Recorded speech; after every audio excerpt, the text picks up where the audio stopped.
সাবেক ট্রেজারার মাসুদ আলম এবং আমাদের এখানে ডেপুটি অ্যাটর্নি জেনারেল এবং আমাদের দেখছি সুপ্রিম কোর্ট বারের সাবেক সহ সম্পাদক নুর আলম উজ্জ্বল ভাই আছেন, আমাদের ভাইস প্রেসিডেন্ট আছেন। সবার প্রতি আমাদের আজকে আয়োজকদের পক্ষ থেকে কৃতজ্ঞতা জ্ঞাপন করছি। এই আয়োজনটি মূলত আইপিডি ফাউন্ডেশন কর্তৃক আয়োজিত। আমাদেরকে অনুরোধ করা হয়েছিল আমরা যেন একটু পরিচালনা করি, এতটুকুই আমাদের সংশ্লিষ্ট।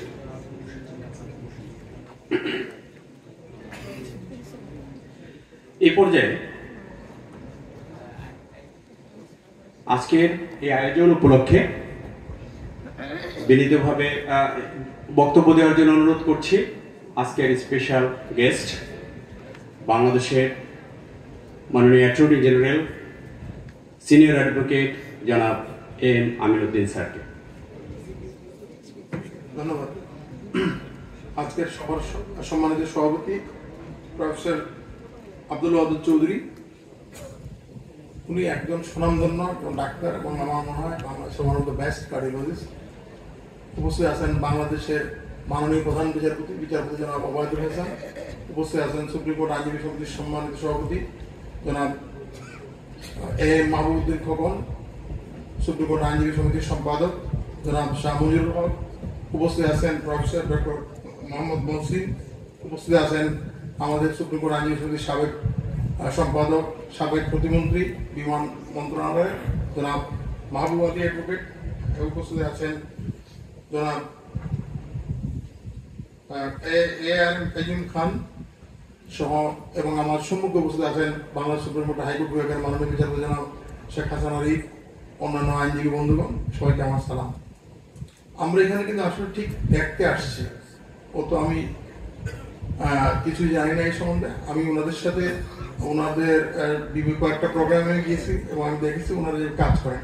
আমি শুধু একটি কথা বললাম, আমি ওনার সম্বন্ধে জনাব আমাদের আজকে যিনি সভাপতি আব্দুল ওয়াদুদ চৌধুরী সাহেব, ওনার সম্বন্ধে আমি শুনলাম। আমি বিভিন্ন ডাক্তার আমাদের পরিচিত বা আত্মীয় স্বজন যারা আছে তাদের সাথে কথা বলে, ওনার বাড়ি যেহেতু সিলেট, আমার বাড়ি সিলেট, যার ফলে অনেকেই ওনাকে চিনেন, আমার পরিচিত ডাক্তার সাহেব বা আত্মীয় স্বজন।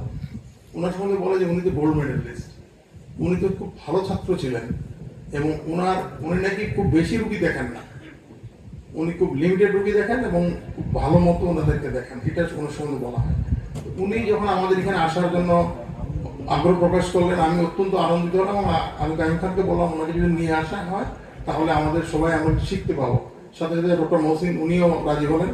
ওনারা যে এখানে আসছেন এবং আমাদেরকে যে হাতে কলমে যেটা শিখালেন তার জন্য আমি ওনাদেরকে অসংখ্য ধন্যবাদ। ওনারা যেভাবে আমাদেরকে, আমরা কিছু শিখলাম যে আমরা কেন সিপিআর দিতে হবে বা কিভাবে দিব, আমরা এই বিষয়গুলো উনি আমাদেরকে হাতে কলমে শিখালেন। তার ফলে আমরা হয়তো সাহস করে হয়তো কিছু আগাতে পারবো। এবং আরেকটা খুব ভালো গুরুত্বপূর্ণ জিনিস বললেন যে সাথে সাথে জাম করবেন না, আপনি অন্য একজনকে ডাকবেন, কারণ সিপিআর দেওয়ার পরে যে মারা যায় তখন হতো আমরা তো আইনজীবী জানি হতো বলবে তো আপনি ওরে ধাক্কা দিয়ে গলা টুকে মেরে ফেলছেন। এই বদনাম যেন না হয় তার জন্য উনি বলতেন লোক ডাকবেন, আপনি ডেকে তারপরে উনি আরম্ভ করেন। অর্থাৎ ওনারা কিন্তু আমাদের যে আইনগত বিষয়টা কিন্তু উনি আমাদেরকে একসাথে শিক্ষা দিলেন স্বাস্থ্যগত বিষয়ের সাথে। আর মাহবুবুল খোকন সাহেব কিন্তু কতগুলো ভালো কথা বলছেন। আমরা যদি আসলেও রাত্রে যদি আমরা কাজ করি, যে এমন কাজ করবো না যে আমার রাতের ঘুমটা হারাম হবে। আমি যদি সৎভাবে ভালোভাবে কাজ করি, মাহবুবুল খোকন সাহেব যেটা বলতেন এটার সাথে আমি সম্পূর্ণ একমত, তাহলে কিন্তু আমার রাতে আরামে ঘুম হবে এবং সুন্দর করে রাত্রে যদি আরামে ঘুম হয় আমাদের কিন্তু এই দুশ্চিন্তা হবে না। দুশ্চিন্তা না হলে কিন্তু আমাদের অনেকগুলো এইসব সংক্রামক এইসব রোগ থেকে আমরা রেহাই পাবো। তো আমরা সুস্থ লাইফ আমরা লিড করবো। ওনারা যেমন একটা হেলথ মানে কি, হেলদি হার্ট হ্যাপি লাইফ। আর আরেকটা হচ্ছে যে ইন্টারেক্টিভ প্রফেশনাল ডেভেলপমেন্ট ইনিশিয়েটিভ। ওনারা যে এই যে ইনিশিয়েটিভ নিয়েছে আইপিডিআই, আর এই দুইটা মিলে আমাদের এখানে সাহায্য, তাই আজকে এখানে এসছেন এবং আমাদের সুপ্রিম কোর্ট আইনজীবী সমিতির সভাপতি এবং সম্পাদককে ধন্যবাদ জানাচ্ছি যে ওনাদেরকে এখানে সুন্দরভাবে আয়োজন করার সুযোগ দিয়েছেন। তা সবকিছু মিলিয়ে আমার কাছে মনে হচ্ছে অত্যন্ত একটা ভালো প্রোগ্রাম। আজকে যেহেতু আমাদের সপ্তাহের শেষ দিন, তারপর বৃষ্টি এবং বিভিন্ন কারণে হতো আমরা আরো বেশি লোক হতেন, আরো বেশি আইনজীবীর সমাগম হতো। তারপরে যারা আসছে আমরা অনেক কিছু শিখলাম। আমি সকলের পক্ষ থেকে আপনাদের ধন্যবাদ দিচ্ছি। আপনারা ভালো থাকবেন। আমরা আশা করি আমাদের আইনজীবী বন্ধুরাও শিখছে, তারাও এটা কাজে লাগাবে এবং মাননীয় প্রধান বিচারপতি যে একটা কি মেশিনের কথা বলেন, আমি আশা করবো এটা সুপ্রিম কোর্টে নিয়ে আসবেন উনি, এটা আশা করছি আমরা। তো সবাই ভালো থাকবেন। জয় বাংলা, জয় বলুন। কৃতজ্ঞতা বাংলাদেশের মাননীয় অ্যাটর্নি জেনারেল এই মাননীয়